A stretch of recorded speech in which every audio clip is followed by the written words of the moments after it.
bari na jigéen ñoo xam ne amuñ problème mu ëmb waaye problème mu ëmb buy tuur lañu am naan ko fausse couche wala avortement spontané.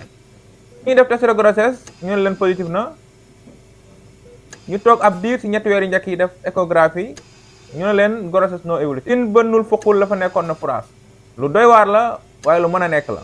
ngir tontu ci laaj bi dañ leen wax lan mooy œuf clair dañ leen wax su amee ban taxawaay la ci waa kër docteur mën a am waaye tamit dañ leen wax yan conseil lañ leen mën a jox.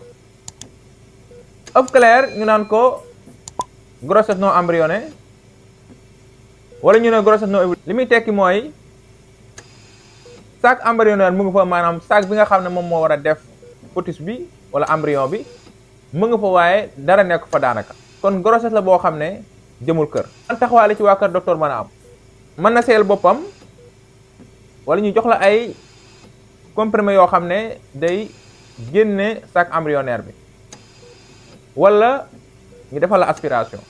ban conseil lañ la mën a jox bu fekkee da ngay am œuf clair yu répété mu lay jural ay fausse couche ñu naan ko avortement spontané dañ lay digal nga def planification familiale ngir nga noppal bu ci njurukaay bi ngir nga mën a préparer waat jëlaat yeneen ëmb yoo xam ne du am benn jafe. mbokk yi tontu bi loolu la woon bu fekkee vidéo bi neex na la mën nga bàyyi benn pouce ci commentaire yi seen gis-gis seen laaj pour yeneen vidéo ñi feebar yàlla fëgg seen bopp leen jox dig daje beneen tontu jërë ngeen jëf.